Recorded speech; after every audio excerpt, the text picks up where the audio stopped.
The Los Angeles Times, commonly referred to as The Times, is a daily newspaper published in Los Angeles, California, since 1881. It was the largest metropolitan newspaper in circulation in the United States in 2008 and the fourth most widely distributed newspaper in the country. In 2000, the Tribune Company, parent company of the Chicago Tribune and the area's KTLA, purchased the Los Angeles Times. It is currently owned by Tribune Publishing. History. Otis era. The Times was first published on December 4, 1881, as the Los Angeles Daily Times under the direction of Nathan Cole Jr. and Thomas Gardner. It was first printed at the Mirror printing plant, owned by Jesse Yannell and T.J. Castile. Unable to pay the printing bill, Cole and Gardner turned the paper over to the Mirror Company. In the meantime, S.J. Matz had joined the firm, and it was at his insistence that the Times continued publication. In July 1882, Harrison Gray Otis moved from Santa Barbara to become the paper's editor. Otis made the Times a financial success. In an era where newspapers were driven by party politics, the Times was directed at Republican readers. As was typical of newspapers of the time, the Times would sit on stories for several days, notably including the 1884 victory of Democratic presidential candidate Grover Cleveland. Historian Kevin Starr wrote that Otis was a businessman capable of manipulating the entire apparatus of politics and public opinion for his own enrichment. Otis's editorial policy was based on civic boosterism, extolling the virtues of Los Angeles and promoting its growth. Toward those ends, the paper supported efforts to expand the city's water supply by acquiring the watershed of the Owens Valley, an effort fictionalized in the Roman Polanski movie Chinatown, which is also covered in California Water Wars. The efforts of the Times to fight local unions led to the October 1, 1910, bombing of its headquarters, killing 21 people. Two union leaders, James and Joseph McNamara, were charged. The American Federation of Labor hired noted trial attorney Clarence Darrow to represent the brothers, who eventually pleaded guilty. Otis fastened a bronze eagle on top of a high frieze of the new Times headquarters, proclaiming anew the credo written by his wife, Eliza: "Stand fast, stand firm, stand sure, stand true." Chandler era. Upon Otis's death in 1917, his son-in-law, Harry Chandler, took control as publisher of the Times. Harry Chandler was succeeded in 1944 by his son, Norman Chandler, who ran the paper during the rapid growth of post-war Los Angeles. Norman's wife, Dorothy Buffum Chandler, became active in civic affairs and led the effort to build the Los Angeles Music Center, whose main concert hall was named the Dorothy Chandler Pavilion in her honor. Family members are buried at the Hollywood Forever Cemetery near Paramount Studios. The site also includes a memorial to the Times building bombing victims. The fourth generation of family publishers, Otis Chandler, held the position from 1960 to 1980. Otis Chandler sought legitimacy and recognition for his family's paper, often forgotten in the power centers of the northeastern United States due to its geographic and cultural distance. He sought to remake the paper in the model of the nation's most respected newspapers, notably the New York Times and Washington Post. Believing that the newsroom was the heartbeat of the business, Otis Chandler increased the size and pay of the reporting staff and expanded its national and international reporting. In 1962, the paper joined with the Washington Post to form the Los Angeles Times Washington Post News Service to syndicate articles from both papers for other news organizations. During the 1960s, the paper won 4 Pulitzer Prizes, more than its previous 9 decades combined. Writing in 2013 about the pattern of newspaper ownership by founding families, Times reporter Michael Hilsick said that the first generations bought or founded their local paper for profits and also social and political influence. Their children enjoyed both profits and influence, but as the families grew larger, the later generations found that only 1 or 2 branches got the power, and everyone else got a share of the money. Eventually the coupon-clipping branches realized that they could make more money investing in something other than newspapers. Under their pressure the companies went public, or split apart, or disappeared. That's the pattern followed over more than a century by the Los Angeles Times under the Chandler family. The paper's early history and subsequent transformation was chronicled in an unauthorized history Thinking Big, and was one of 4 organizations profiled by David Halberstam in The Powers That Be. It has also been the whole or partial subject of nearly 30 dissertations in communications or social science in the past 4 decades. Modern era.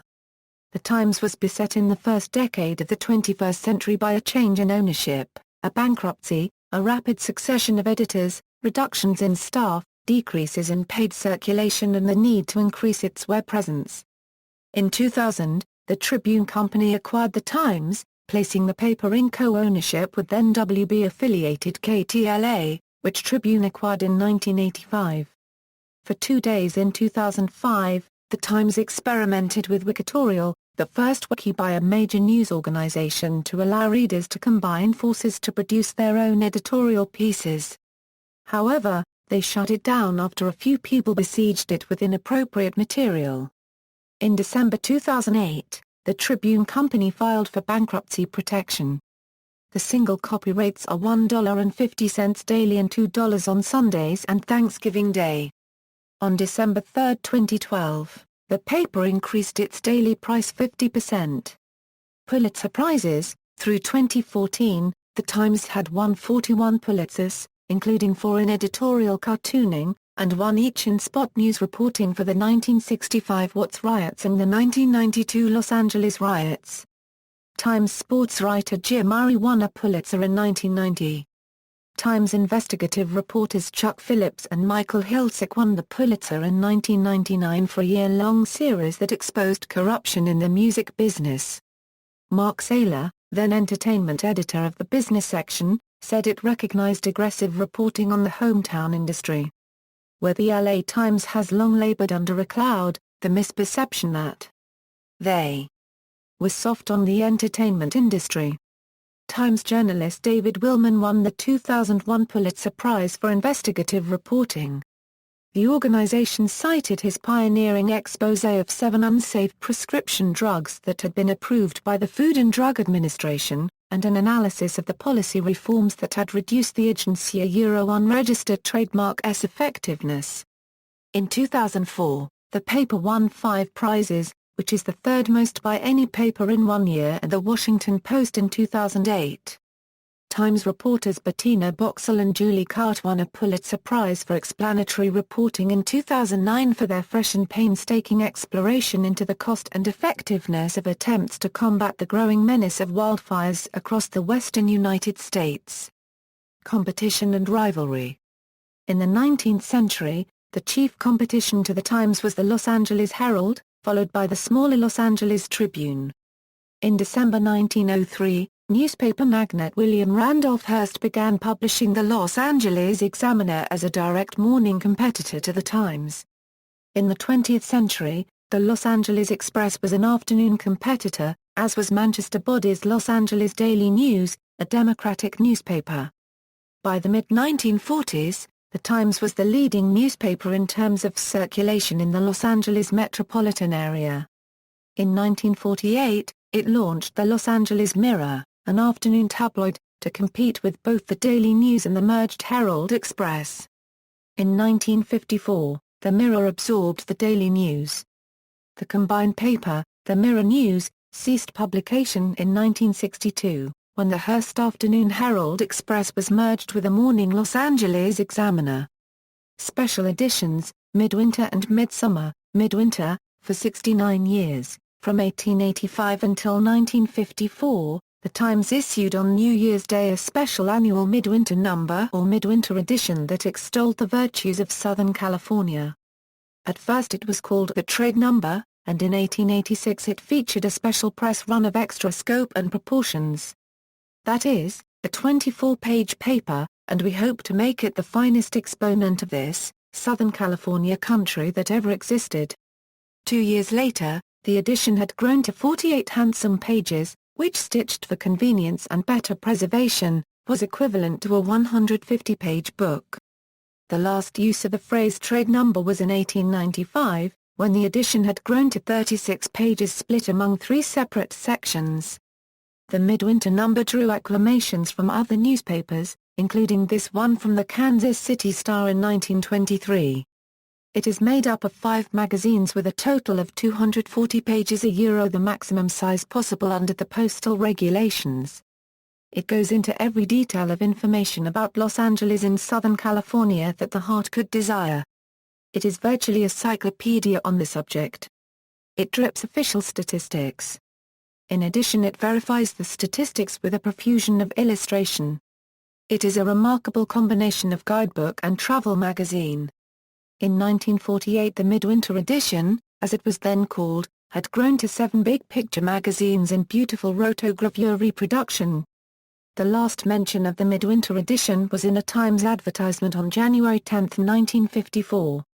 Midsummer. Between 1891 and 1895, the Times also issued a similar midsummer number, the first one with the theme "The Land and Its Roots." Because of its issue date in September, the edition was in 1891 called the Midsummer Harvest Number. Zoned editions and subsidiaries. In the 1990s, the Times published various editions catering to far-flung areas. Editions included a Ventura County edition, an Inland Empire edition, a San Diego County edition, and a national edition that was distributed to Washington, D.C. and the San Francisco Bay Area. The national edition was closed in December 2004. Some of these editions were folded into Our Times, a group of community supplements included in editions of the regular Los Angeles Metro newspaper. A subsidiary, Times Community Newspapers, publishes the Burbank Leader, Coastline Pilot of Laguna Beach, Crescenta Valley Sun, Daily Pilot of Newport Beach and Costa Mesa, Glendale News Press, Huntington Beach Independent and La Cour Plus or Minus Ada Valley Sun. Features, among the Times' staff are columnists Steve Lopez and Pat Morrison and film critic Kenneth Turan. Sports columnists include Bill Plaschke, who is also a panelist on ESPN's Around the Horn, and Helene Elliott, the first female sports writer to be inducted into the Hockey Hall of Fame. Former sports editor Bill Dwyer is also a columnist. One of the Times' features is Column 1, a feature that appears daily on the front page to the left-hand side. Established in September 1968, it is a place for the weird and the interesting. In the How Far Can a Piano Fly? Introduction, Pat Morrison writes that the column's purpose is to elicit a "Gee, that's interesting, I didn't know" that type of reaction. The Times also embarked on a number of investigative journalism pieces. A series in December 2004 on the King Drew Medical Center in Los Angeles led to a Pulitzer Prize and a more thorough coverage of the hospital's troubled history. Lopez wrote a 5-part series on the civic and humanitarian disgrace of Los Angeles' Skid Row, which became the focus of a 2009 motion picture, The Soloist. It also won 62 awards at the S&D Awards. On January 31, 2013, a CBS 2 News report looking at the use of disabled parking placards in Los Angeles, featured LA Times health columnist Karen Voigt using a disabled parking badge, thereby avoiding meter parking charges outside the fitness center where she was teaching a class. The crew filmed Karen participating in the exercise class, and subsequently walking down the street without any problem. When the CBS reporter David Goldstein confronted the international fitness expert, she said, "My knee is unable to do a lot of things." Promotion, Festival of Books. In 1996, the Times started the annual Los Angeles Times Festival of Books, in association with the University of California, Los Angeles. It has panel discussions, exhibits, and stages during 2 days at the end of April each year. In 2011, the Festival of Books was moved to the University of Southern California. Book prizes. Since 1980, the Times has awarded annual book prizes. The categories are now biography, current interest, fiction, first fiction, history, mystery thriller, poetry, science and technology, and young adult fiction. In addition, the Robert Kirsch Award is presented annually to a living author with a substantial connection to the American West whose contribution to American letters deserves special recognition. Broadcasting activities. The Times Mirror Company was a founding owner of television station KTTV in Los Angeles, which opened in January 1949. it became that station's sole owner in 1951, after reacquiring the minority shares it had sold to CBS in 1948. Times-Mirror also purchased a former motion picture studio in Hollywood in 1950, which was then used to consolidate KTTV's operations. Later to be known as Metro Media Square, the studio was sold along with KTTV to Metro Media in 1963. After a 7-year hiatus from the medium, the firm reactivated Times-Mirror Broadcasting Company with its 1970 purchase of the Dallas Times-Herald and its radio and television stations, KRLD-FM-TV in Dallas. The Federal Communications Commission granted an exemption of its cross-ownership policy and allowed Times-Mirror to retain the newspaper and the television outlet, which was renamed KDFW-TV. Times-Mirror Broadcasting later acquired KTBC-TV in Austin, Texas in 1973. And in 1980 purchased a group of stations owned by Newhouse Newspapers, WAPI-TV in Birmingham, Alabama, KTVI in St. Louis, WSYR-TV in Syracuse, New York, and its satellite station WSYE-TV in Elmira, New York, and WTPA-TV in Harrisburg, Pennsylvania. The company also entered the field of cable television, servicing the Phoenix and San Diego areas, amongst others. They were originally titled Times-Mirror Cable, and were later renamed to Dimension Cable Television. Similarly, they also attempted to enter the pay-TV market, with the Spotlight Movie Network. It wasn't successful and was quickly shut down. The cable systems were sold in the mid-1990s to Cox Communications. Times-Mirror also pared its station group down, selling off the Syracuse, Elmira and Harrisburg properties in 1986. The remaining 4 outlets were packaged to a new upstart holding company, Argyle Television, in 1993. These stations were acquired by New World Communications shortly thereafter and became key components in a sweeping shift of network station affiliations which occurred between 1994–1995. Stations, notes, one co-owned with CBS until 1951 in a joint venture. 2 purchased along with KRLD-FM as part of Times-Mirror's acquisition of the Dallas Times-Herald. Times-Mirror sold the radio stations to comply with FCC cross-ownership restrictions. Notable employees, writers and editors, cartoonists, photographers, references. Further reading, Ainsworth, Edward Madden. History of Los Angeles Times. Bergs, Marshall. The Life and Times of Los Angeles, a Newspaper, a Family, and a City. New York, Atheneum. ISBN 06891142773. Gottlieb, Robert. Walt, Irene. Thinking Big: The Story of the Los Angeles Times, its publishers, and their influence on Southern California. New York, Putnam, Halberstam, David. The Powers That Be. New York, Knopf. ISBN 03945038813. Hart, Jacquard. The Information Empire, The Rise of the Los Angeles Times and the Times-Mirror Corporation. Washington, D.C. University Press of America. ISBN 00819115800. Prochnoy, William. The State of the American Newspaper, Down and Out in L.A. American Journalism Reviewer, external links. Official website, Los Angeles Times on Google+, Los Angeles Times on Facebook, Atla Times on Twitter, Tribune Company, Los Angeles Times Archives, Los Angeles Times Travel, Los Angeles Times Photonegative Archive. Department of Special Collection. Charles E. Young Research Library, UCLA, today's front page in PDF format, The Times 128-Year History, Los Angeles Times Media Group, article for the Los Angeles Beat about the Los Angeles Times Guided Tour, Los Angeles Times at the Wayback Machine.